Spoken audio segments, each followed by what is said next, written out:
Good evening. This is the Finance Committee meeting for Tuesday, November 24th, 2020. For the participants and attendees, remind you that by joining this meeting, you consent to your likeness and audio being used and rebroadcast by LCTV. Tonight's agenda is pretty much going to be dominated by the Finance Director because we have a tax classification update, OPEB and retirement fund update. What's the latest with CARES funding? A sewer working group update. Then some figures from the FY22 budget upcoming. And then Cheryl wants to talk to us about the Finance Committee Reserve Fund. We also have with us tonight Sean O'Brien, our new treasurer in town. Welcome, Sean. Thanks. You can see all the names around. Oh, yeah. Then we'll have public input, member updates, approval of minutes, and then hopefully we can adjourn. That having been said, we'll just move right on to the full agenda. Cheryl?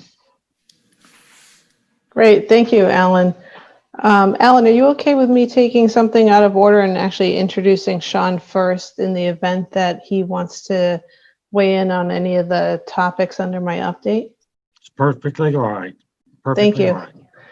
So I'd like to introduce Sean O'Brien. He's the new Treasurer, Assistant Finance Director, and Assistant Director of Finance and Budget. Sorry, it's a mouthful. That's good. He's been with us for a little under a month. He comes from us from Natick with a municipal finance background. He's been working very closely with Steve and really coming up to speed on some of the aspects of the treasurer position. And I would just like to welcome him and offer a couple minutes if he wants to say anything himself. Yeah, no, thanks for the intro there. I'm excited to be here. I previously had worked as the Assistant Finance Director in Natick, and then actually started working in municipal government in the town of Concord too. So have a kind of a good background overall. So I'm basically just trying to pick up as much from Steve and Cheryl as I can as we get started in sort of the busiest time of the year. So, Well, welcome, Sean. thanks. Yeah, welcome to town. We get to work with you. Sean, where do you live? Oh, so I live in Hopkinton. Okay. So, Sean, do you know Dan Sullivan then? From Oh yeah, he was on the finance committee because I was in Natick for 3 years. So worked with him quite a bit. So yeah, I really like Dan. Was that Danny Sullivan, the teenage selectman? Yeah. Just going to say he was a selectman here. He grew up in Littleton. Oh yeah. Yeah, I've known him for a long time. Went to high school with him. Oh, great. Yeah, good guy. Welcome aboard. Thanks. Great. Okay, Cheryl. So I'll first step into tax classification, and Sean, you can kind of jump in here as well too. Feel free.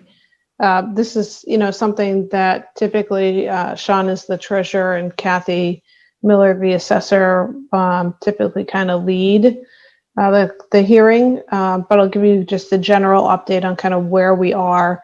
We did have our informational session last night with the select board. We had initially hoped to have our tax rate set a couple weeks ago, but we're in a revaluation year. And so it's a lot more back and forth with DOR and whatnot. So our classification hearing is now set for December 1st. So next week. What they've already preliminarily certified our values. We don't really anticipate any changes there. Our estimated new growth. our estimated new growth this year is 878,000, which is, we budgeted 621, so that's above budget, which is what we always expect and hope and anticipate that we do. We're always conservative when we budget new growths. You never want to be on the wrong side of that. Just for a reference point though, last year new growth was 1.1 million. So definitely a drop over prior year. And in looking at our values going forward and speaking with Kathy, where we had to downgrade our new growth for the next couple of years from what we had initially anticipated. So we're budgeting about 450,000 in new growth through FY25 at this point. And that's mainly driven by commercial industrial. Residential, we're not seeing any drop whatsoever, but it's the commercial industrial that she expects to be impacted. And at this point, we can really only estimate based off things that she knows is coming up. So permits that are pulled, things that have gone through the planning board, et cetera. Was that number down so much because you think that's related to the economy and COVID, or just in general, we were high so long that there's just not as much growth now going on? I would definitely say it's a combination of both. I think initially when she had given me the estimate for FY22, we were more at like 6. And now she's at 450. So that 150 drop was definitely as a result of COVID. And things that she had anticipated coming online, or things that now she knows might be impacting new growth. So the large drop is definitely a combination of both. No new hotels in the next couple of years, huh? No, and in fact, there's the potential for a loss of a hotel in the spring. So Really? That'd be a big impact. hopefully Tough not. industry to be in right now. Is that the hotel at the Point? Yes, We would lose that? there is potential for it to close. Yes, in the spring. Oh, my Lord. No, I thought, wasn't that booked every night up until COVID? Yeah. They had a pretty high occupancy rate, higher than the average, but a lot of that was driven by the businesses in the area. And with COVID, more and more people being home shored, these businesses aren't going to have people working out of their offices anymore. Plus the travel for business is going to go way down. Even when this pandemic ends, it's going to be down. Yeah, Those are all the trends that we're seeing. incredible. has the new growth, is that showing the cannabis industry yet? Yes. It hasn't really cleared planning yet, I don't believe. Well, I think at least one of them, I think there's at least one of the cannabis that is included in our new growth. Yeah. But not all of it. No, but I mean, that's what's helping offset some. Sounds a little hazy. Yeah. I'm done. And while Amazon will bring some level of new growth, and speaking with, Kathy, one of the buildings that was there, they actually demolished and made a parking lot. So actually we lose that whole building and the personal property and all that stuff. So, Amazon isn't enough to offset some of the other losses. It's not bringing the new growth that people necessarily would think.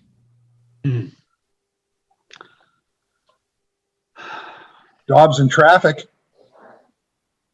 Yes. Where's the Amazon facility? Where Hewlett Packard used to be back in there on Taylor. Off of Taylor. Oh, yeah. Wow. So that's You got any other good news? Yeah. I mean, residential is doing great. I don't know if Sean wants to jump in here, but Cheryl residential. saved 15% on her auto insurance Yeah. by switching to Geico.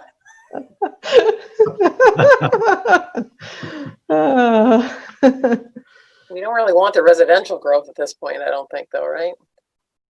Well, it's a mixture of growth and then, I mean, the values continue to go up too. I mean, it's, they're seeing zero impact on the residential, which, is good and bad. But I think that, again, when on next week, when we have the classification hearing, these are all things that I think the select board will hopefully think about when they think about the shift, because that's important. Because if you vote a shift today, that might not be a shift that you want next year, right? So if you see industrial and commercial drop next year, residential increase, you're gonna, the shift actually doesn't work out the way you expect it to. If you shift more on the commercial industrial and the values drop out of the bottom, you're actually really shifting more onto the residents ultimately. So it's just, again, these are all just things, that data points as they think about what they want to do as far as the tax rate and the shift next week as they discuss that. But and it's very speculative, right? I mean, it's where, there's some commercial industrial that's done very well, market baskets and, some food establishments, and some things are, through the roof. So to try and pinpoint where it's really going to be next year is very difficult. But, it's just one of those things, again, just factor it into the decision making. I think we're in a cycle of right now. Our residential, it doesn't surprise me. It had been doing well for a while, but also we are seeing the effect of a lot of these big businesses in the cities not going to be having population. The population centers are moving out of the city. That's going to continue, especially since COVID. I mean, this has really shown that people are escaping the city. They don't want to be anywhere near this. And now where a lot of businesses are allowing individuals to work, sent away from the facilities, I'm not surprised at all that our residential, and we won't ever have the inventory to supply residential. So I think knowing that, commercial taking a hit, no surprise, right? What's going on right now. But that's going to come back around. I mean, as our population increases, the demand for services is going to come right back once people start doing that. We're in a funk right now, with good reason. So, but Amazon, it's nice to have them, there from that base. I'm actually surprised to hear that about the Marriott. Once again, that's another one of those things, is that might be a business that suffers a little bit because of, what's going on. If IBM isn't going to have people in it, they're not going to have visitors. Everything's going to be done virtually. We're going to lose some of that. I think, on the flip side of that, Gary, too, is that there might be some other business that comes in and wants that space, right? So some other type of business that is thriving in this environment, because some businesses are really thriving in this environment. So, I think that's why it's really hard to predict where commercial industrial will be next year value-wise, because it might all equal out. It might not, because some things are doing very well. I agree with you. It's very, very hard to predict the future. A lot of speculation in all industries, and knowing what's going to happen in 2021 and 2022 is as good a guess as anybody's got until we figure out this pandemic and get it taken care of, vaccines, all that stuff. It's gonna be a weird couple of years, I think, coming up. All right. Any other questions on tax classification? If not, we'll move on. No, just a comment though. I got my tax bill for my property up in New Hampshire and it went down 20%. Why is that? I have no idea. I just, the valuation of my property went down. So the taxes went down. Doesn't make sense to me, but I'll take it. Put that extra in the bank in case they come back for it. They'll reval me next year. But in all honesty, Mistake. and Gary knows this, my taxes in New Hampshire have been very steady for the last 12 years. They've gone up very little in the town that I'm in up there where I've got property. And it's amazing how here in Littleton, taxes just keep going up and up and up and up. But up there, it seems to be very steady. Well, you get the automatic 2.5 every year anyway, so. Yeah, that hurts. People expect more down here than from the government up there. It's, live free or die. So, different. You don't live free up there, let me tell you. Well, I know, but It may say so, but anyway.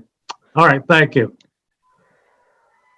All right, so I will move on to OPEB if you guys are ready for that. Yep. Share my screen here. Sean, feel free to step in here if there's anything you want to bring up as well too. This is just an overview of where we are with first our pension. So to date, we're 61% funded with our unfunded liability. We've been, as you know, paying extra towards our pension assessment. And so the actuary for the pension system did their own calculations so we could see how much that's saving us as the obligation ends in 2035. And so they're estimating that the extra payments that we've been making is saving us about $6.9 million over the life of the obligation to the system. So certainly a smart move there financially from the town to be doing that. And, as you can see with FY22, we're continuing that system. OPEB, we're 44% funded, which is pretty good, actually, overall.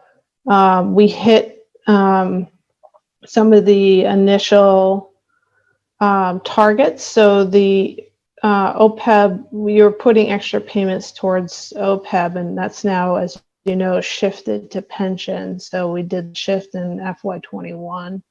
And so you can kind of see our estimate for FY22 is lower than 21, and that's because we hit that benchmark with OPEB as far as our funded ratio, and that extra payment flipped to the pension system.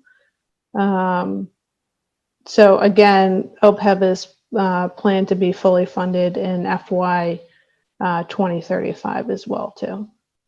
do we have to update the financial policies to talk about the money going to pension versus OPEB? Probably should. I know it was something that was decided on in a meeting, but I think it should be actually reflected in the policy itself. Yeah. I mean, that's the whole thing is what we always hear over and over again. And I know the intention is still the same, but that we have to be following our policies. That's what helps us. So we need to make sure they reflect this. The other thing is, can you just tell me what AVA and UAL is versus funded ratio? Yeah, so AVA is what I put the asterisk there because I'm like, at first I was like, Oh, it's what is down that? at the bottom. I see now. Yeah. It wasn't on there before. Actuarial value of assets versus unfunded accrued liability.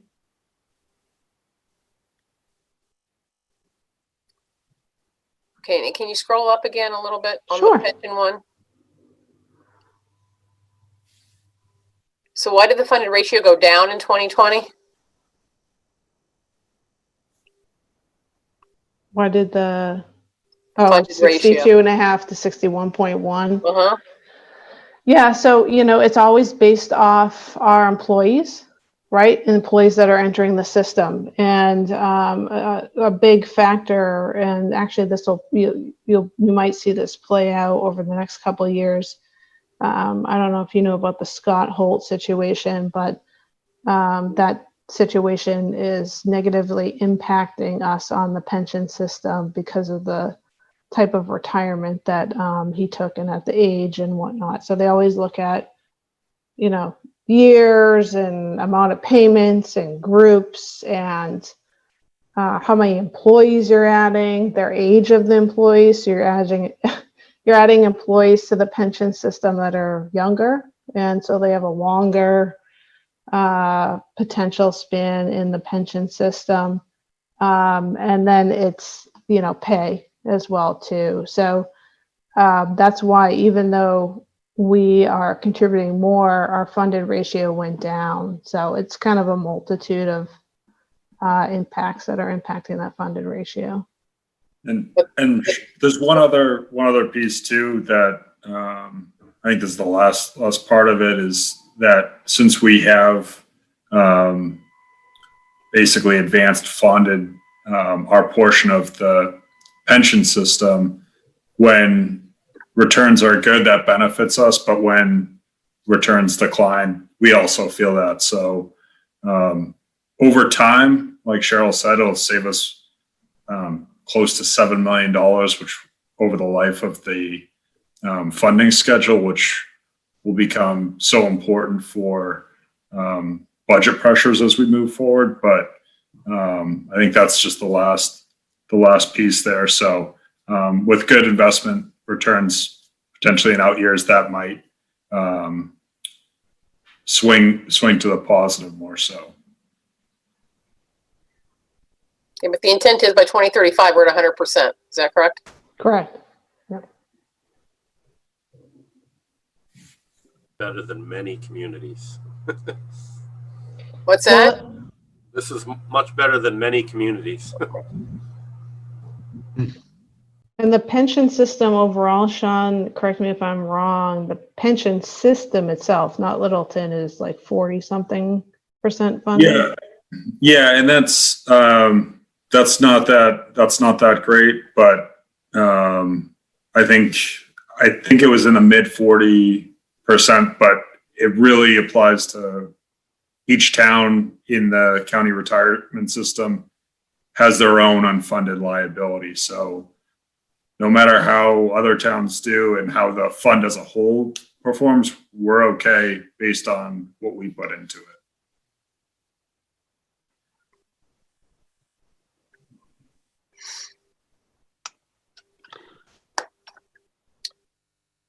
Okay.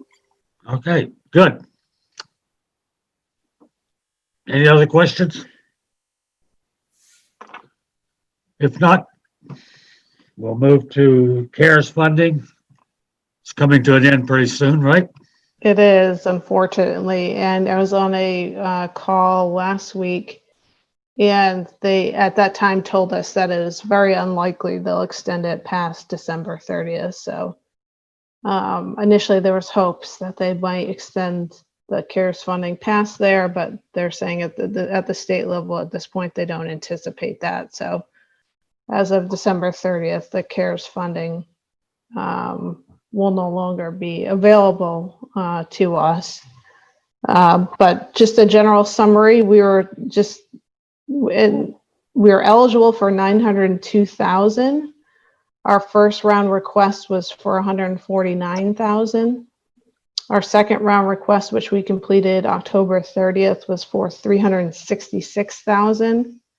And so we do have 386,000 remaining. But there's, they're fairly strict as far as what we can spend that on. So we were able to offer a sub, they call it a sub award to Nashoba Valley Tech. So we offered them up to $50,000 of our award to them. And they came back with $24,000 in expenses that we'll be awarding to them from our CARES award for students in Littleton that attend Nashoba Valley Tech. And then from the school system, we ended up reclassing $174,000 in expenses that they had over to our CARES funding as well too. So they were at least half of the second reimbursement request that we requested.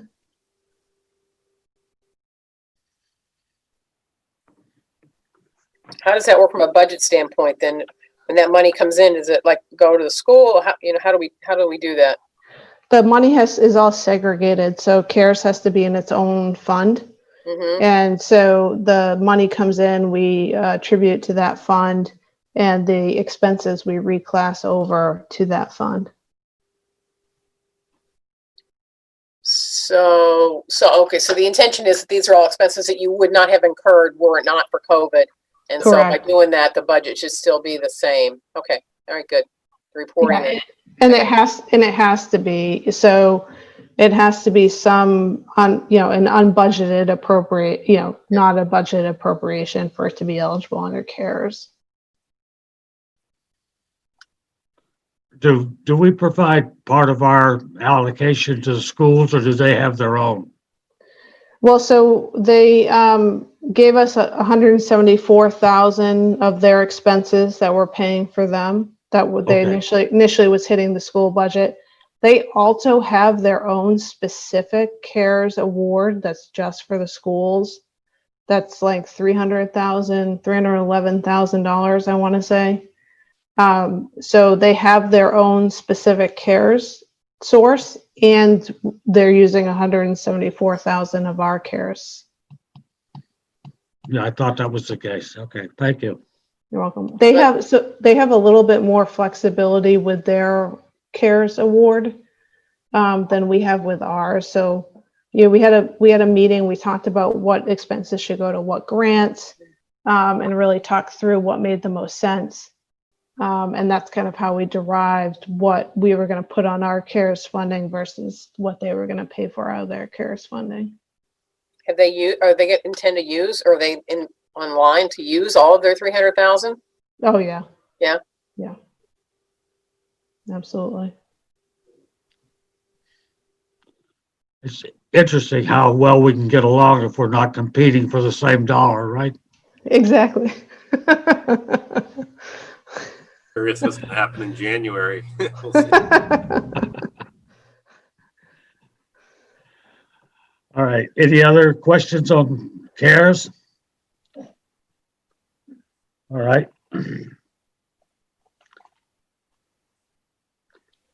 We'll move to sewer working group update. I kind of called it that. I had spoken to a couple of people at the Light and Water that run the sewer side, Nick and David, about making sure that they keep the finance committee up to date on the things that they're doing.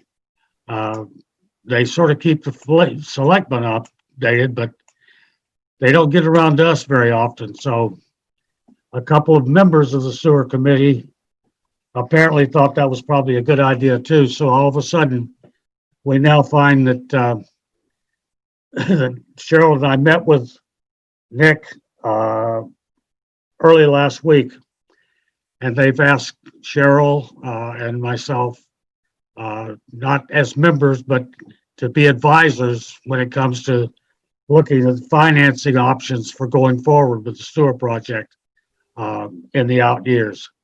So we have an entree there now, so we can keep up with what's going on, and Cheryl will have a better handle on it. So when we need information, we can get it either from them or from her.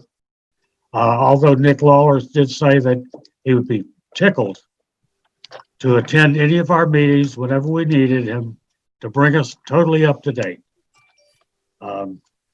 He said that the financial policies, I'm sorry, I looked at the wrong note. He said that they're still in the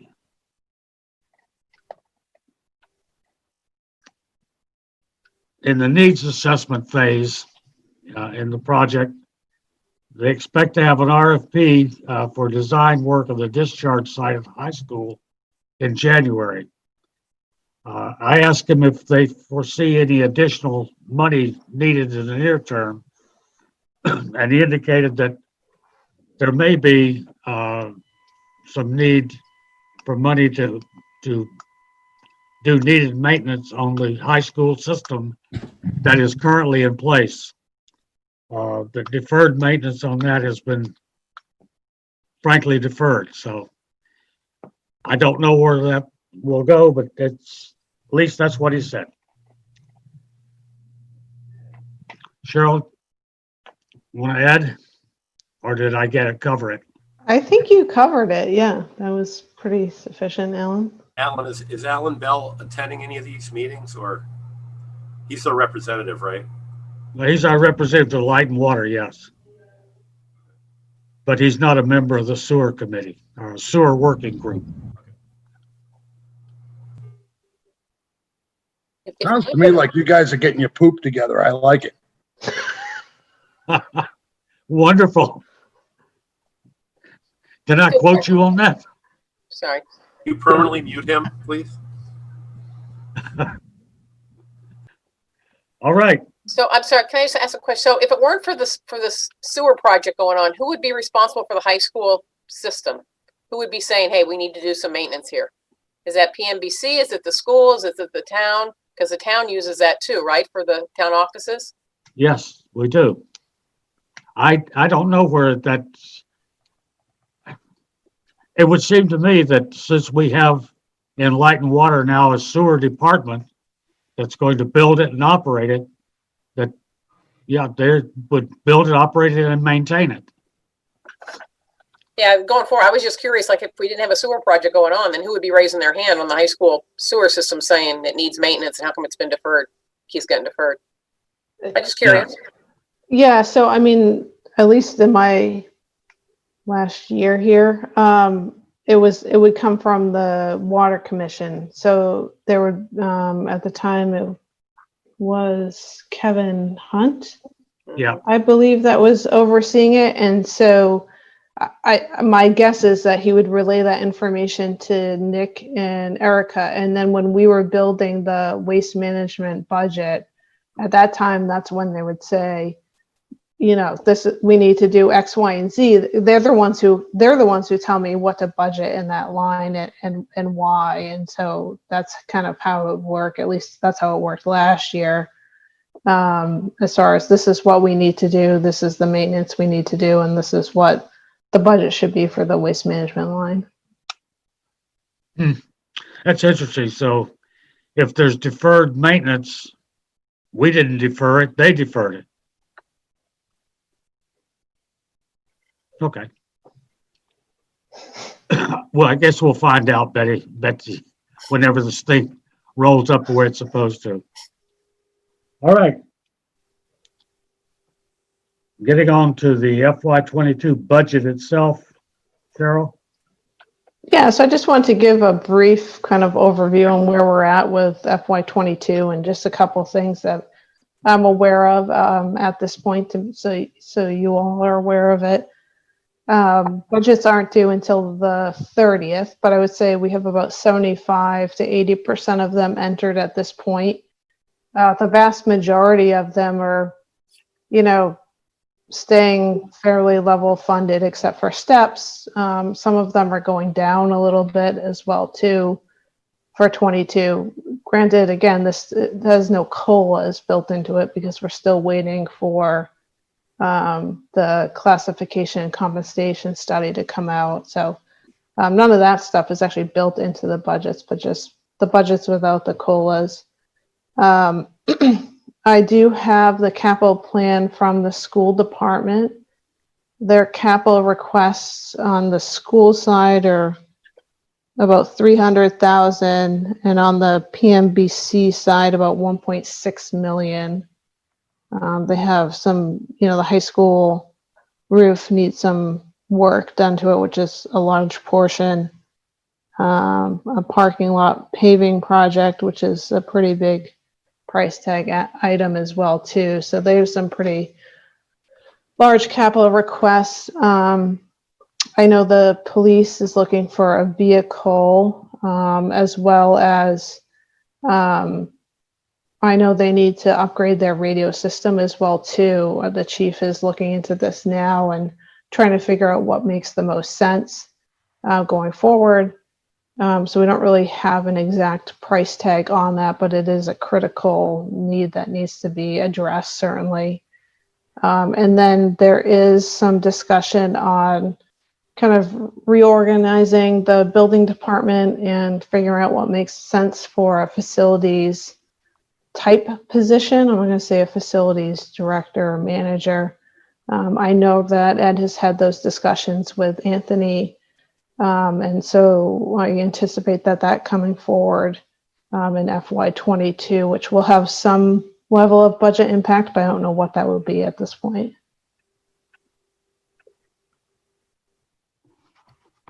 So you said most of the departments will have to have their budgets in by the 30th. So when we start having our conversations, now is a good time, or pretty soon. Yes. Oh, yeah, absolutely. But I mean, when they're into you, is that like they've already worked with you and this is like the final number, or this is their first, they give it to you and now you go back, you're going back to them and working through things? Yeah. So I mean, some got them in early. So I started, as they were kind of coming through, I started working with different department heads as I saw things I might have questions on or whatnot. So, but some hadn't entered them. So, some of the ones I won't have looked at as of the 30th because they're still kind of working on them, but some of them I have. I mean, I would say overall they look pretty good. Really aren't any big, like I said, there's that one reorg that I'm aware of that might be coming down the pike. But pretty reasonable budgets, at least from what I'm seeing so far. I think that after talking with Chief Bernard, I think that that communications situation, I mean, they brought that up last year. He put it on our radar, if you recall, in a meeting. And it's a 12-year-old system. They have increasing gaps in coverage, drop zones all across town. So, I was trying to get a price out of him, and he didn't even want to speculate, I think, in his response to me. But, Yeah. That price tag could be pretty hefty. When I say pretty hefty, hundreds of thousands potentially into that system if we have to upgrade. He's looking at different scenarios and trying to get some different technologies and things to see what that's going to look like. But, the price range he gave is a lot bigger than, we're comfortable probably to discuss right now, but it was like 50,000 to 500,000 to give you an idea of how vast this could be. But we'll have better numbers in the next couple of months for sure on that. And that is a critical, like Cheryl said, that's critical technology and infrastructure that we have to have. It's been that long since they upgraded, because it seemed to me it was a shorter period than that. But Well, fire upgraded about 7 years ago with UHF, and in Chief's response, why the police didn't do that then, he doesn't know. why it didn't all happen together. But so that's one of the things, though, that hopefully can be addressed. Getting them on the same across the board. The entire infrastructure. yeah. Okay. Any other questions? I just wanted there was one thing I had meant to mention to you, just my preliminary estimates on what they'll be available for capital dollars is about 1.6 million for this year. Ruh-roh. What a coincidence. That's exactly what the schools asked for.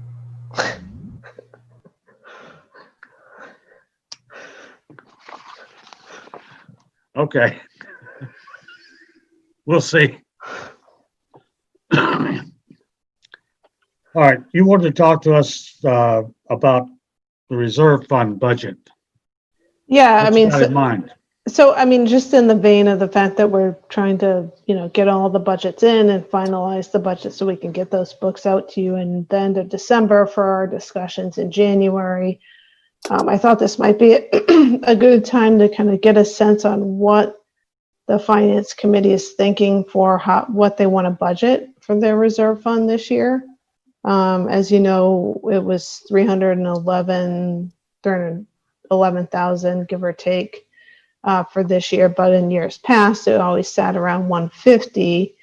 So I was just looking to kind of get a sense of where the finance committee wanted to go with that for FY22, knowing that we might have a radio issue. We might, I'm sure Chris will come in and talk about this, but still not sure exactly what's going on with the, we might have some additional mandates at the landfill that we might not know about until later on. So just trying to get your guesstimate at this point where you wanted to at least preliminarily put the finance committee reserve fund at. Well, this past year, we had 300,000 plus, because we knew an exact number that we put aside for a bill we knew was coming. After that, I don't think we spent our whole 150,000. No. That generally has been more than adequate for us. I'm not against raising that somewhat, just because times are unsteady. We just don't know what might show up, like you said, a particular item that's not in the budget that needs to be taken care of. But I don't think we need to go into the 300,000 range. But other people have feelings about that. What do you think? Betsy? Sorry. No, Betsy, please go ahead. I guess I'm not comfortable with putting things in the reserve fund that we think we might need to budget for that, but we don't want to budget for it, so we put it in the reserve fund. I don't think that's what the reserve fund is supposed to be for. So what I'll just say is that, especially with the stuff at the landfill, it's so unknown what we might need. So he might need 50,000 or he might need 300,000. So what is the thing at the landfill? What is that? It just really depends on the EPA mandate. So they're doing the testing, as you know, you transferred money over to him this year for additional testing sites. And so it really depends on what comes out of those testing sites and then what they tell him he has to do for remediation. And so that specifically is very much, it's a wild guess. And so I think with something like that, to advise him to budget $400,000 when he might only need 50, at this point is difficult, right? And so that's one specific example I'm giving, and he can probably kind of speak more to this as he meets with the finance committee, and you can think about it a little bit more. But that's one of the things we know is coming down the pike, but the financial impact is so unknown, and we have no control over it, really. What is the timing on something like that? If they come up with, say, okay, we did these tests, you have to do this, this, and this. In what time frame do they have to do it? I mean, how municipal financing works. It has to be budgeted to be able to spend it, right? So how does that work? Well, or they start fining you as a. Well, I know, but again, this is the state or somebody, right? Or is it the federal? It's federal. Okay, so they start fining you, even though, I would just think that there would be some, you know what I'm saying? I think there is a certain amount of, hey, we're doing X, Y, and Z, and then you can get some level of wiggle room. So, it's not to say you have to put it in the reserve fund, because, potentially if, in July, we thought it was going to be 100 and it's, 400, we probably can buy some time to fall town meeting, right? Right. So it's not that you necessarily have to put it there. There are other mechanisms with which you probably could address it. I use that as an example that it's something we know is coming up, but we just don't know to the extent. And when if in the fall he needs a few $100,000, we have to find a place to pull that from. Mm. So, that's just something we have to think about, that if we've fully appropriated all of our revenues, where are we going to pull that funding from? I wouldn't advise going under 250 right now. I think we can almost look at this yearly as opposed to having whatever 350 a year or 150 a year. Oh. I just think because of the what we're in right now, still within the pandemic, I think 250 is reasonable still. I think dropping back down to our pre numbers might be a little bit short right now. I think we should probably keep it.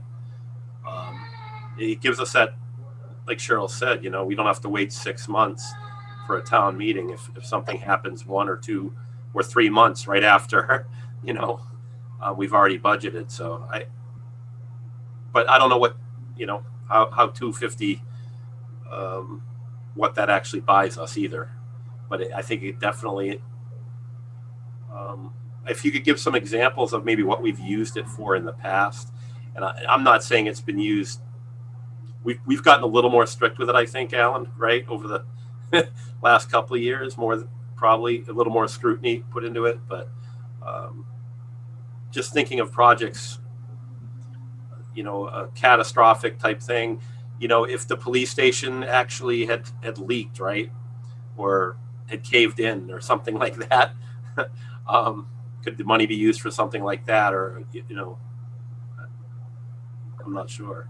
I'm just trying to think of other things that could happen in the next year related to the pandemic, even that we might need to tap into this fund a little bit more than not.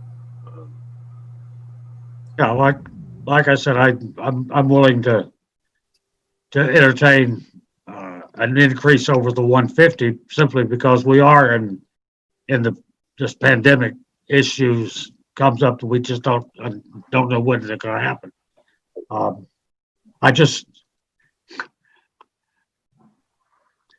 If we did 400,000 and the bad thing that happened was 500,000, then where are we? You still didn't win the bet.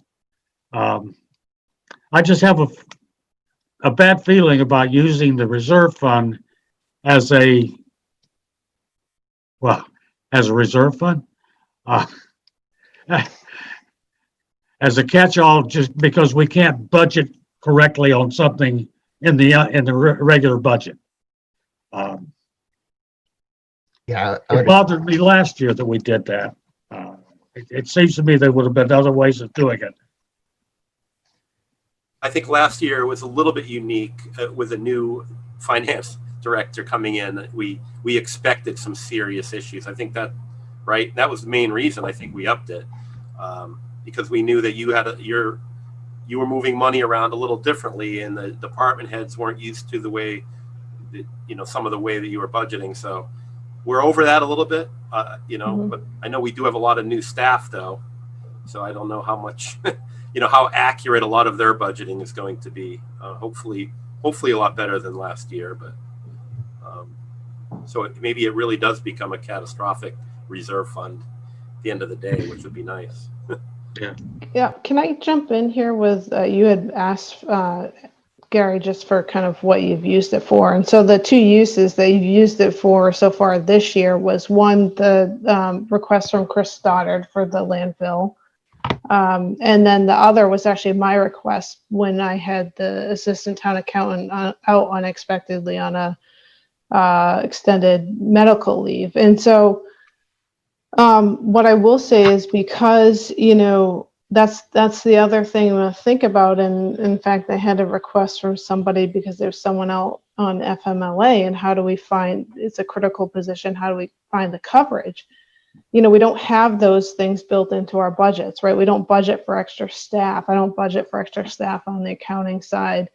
And so when you have, and we have one of these positions, right? You have one assistant town accountant, you have one, and they're critical. And so if somebody is out unexpectedly, you need to backfill, and often, unfortunately, you have to backfill at consulting rates, and it's expensive. And we don't have those built into our budgets. And so that's also, in other communities I've been in, we have kind of an HR reserve fund that would be used for those types of things, or end of employment agreements, right? We don't have that here. Really, the only mechanism here is the Finance Committee reserve. And so those are the other situations that I see the need for needing that reserve fund money as well, too, is for those situations. So that brings up a good question. What was the ever resolution on the severance package for the town administrator?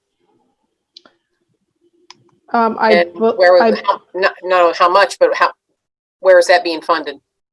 So I believe that the select board is discussing that in December, as far as how they want to move forward with that. Okay. I've recommended they come in front of the finance committee for a transfer. I think they're discussing that in December on how they want to go about that. Okay. Well, Gary's mentioned 250,000. I've mentioned 200,000. Let me ask you, Cheryl, as the keeper of the keys, what number would you feel comfortable with? I wouldn't go below 250.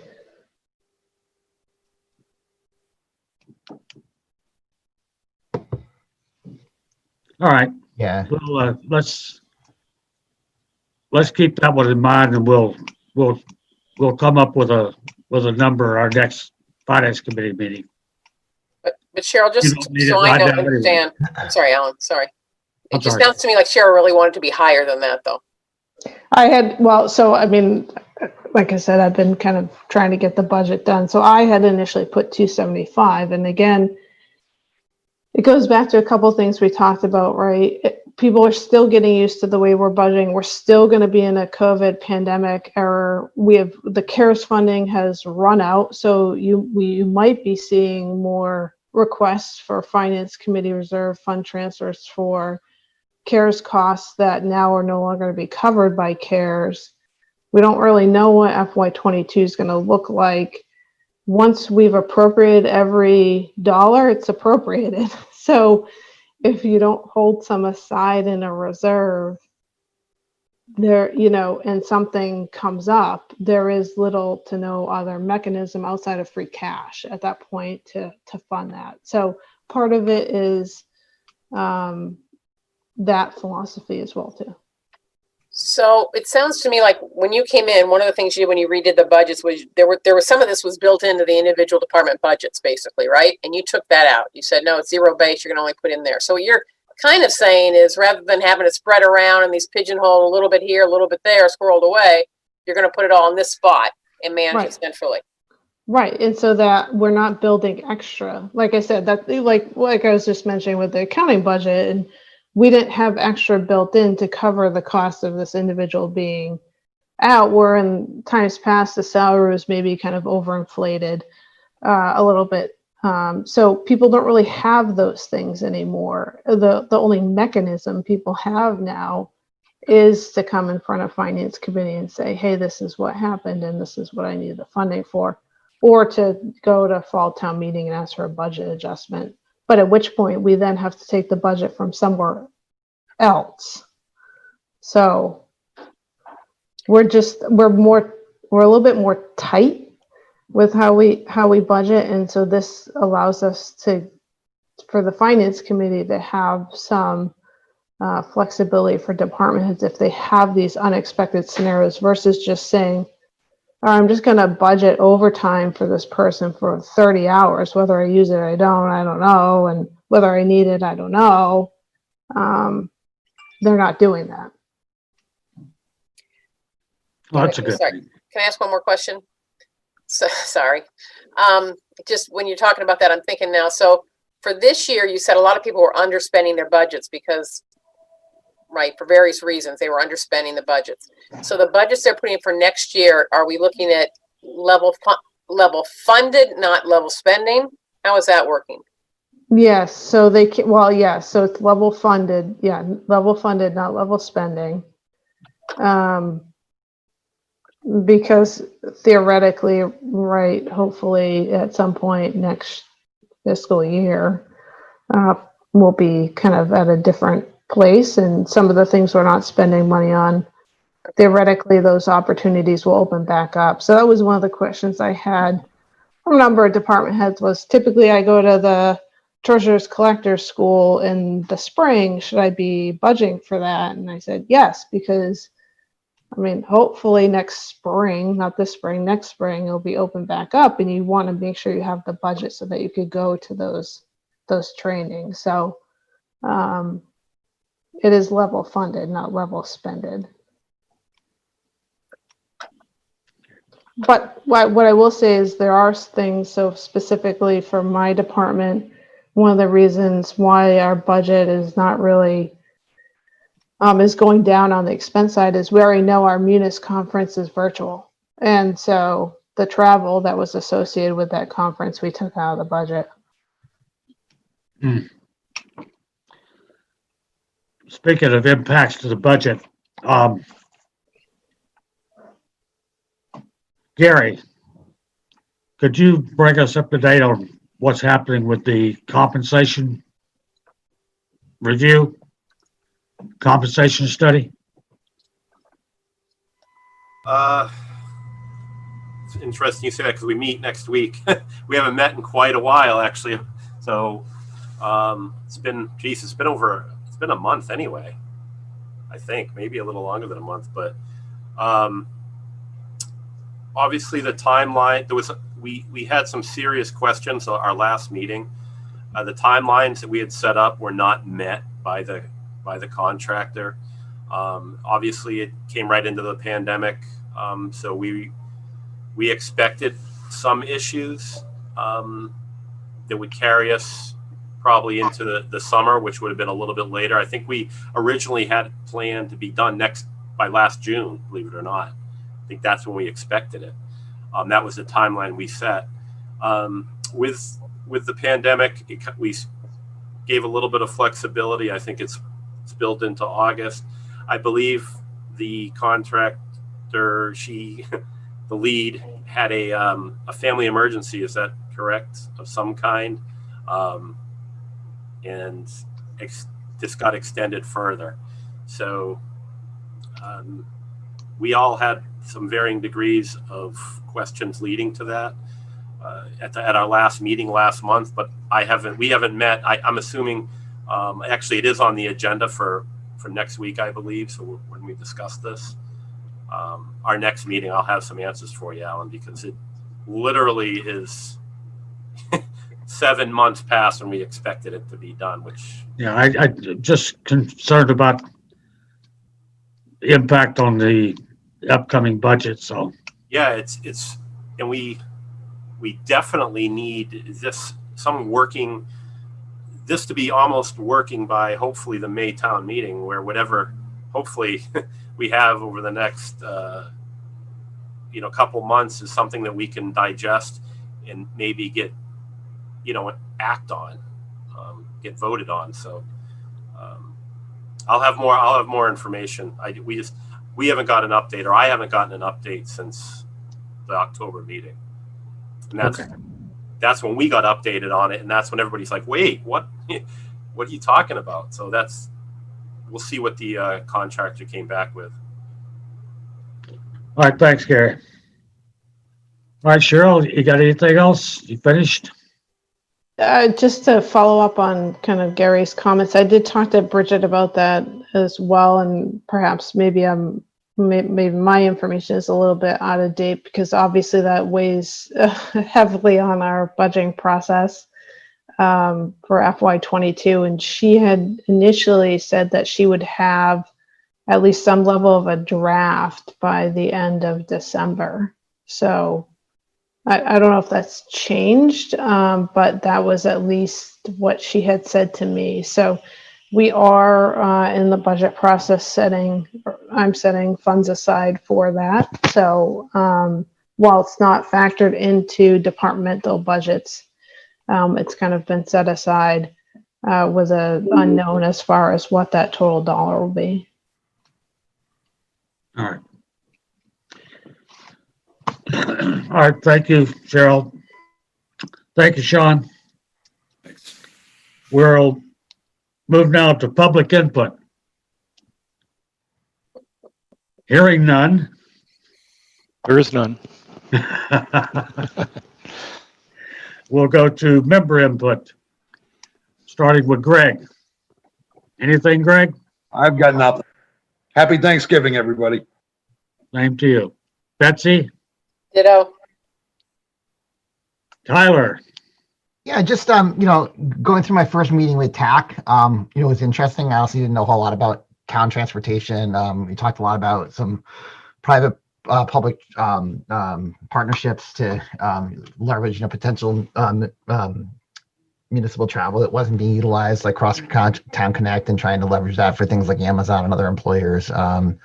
And then talked a bit about the transportation challenges around the Amazon site. But again, it was good to get involved in that and learn a little bit. So probably have a better update next time around as I understand it a little bit better. All right, thank you. Gary? No, good, thanks. Tom? Nothing. Happy Thanksgiving, everyone. Happy Thanksgiving, everyone. All right, I have nothing either.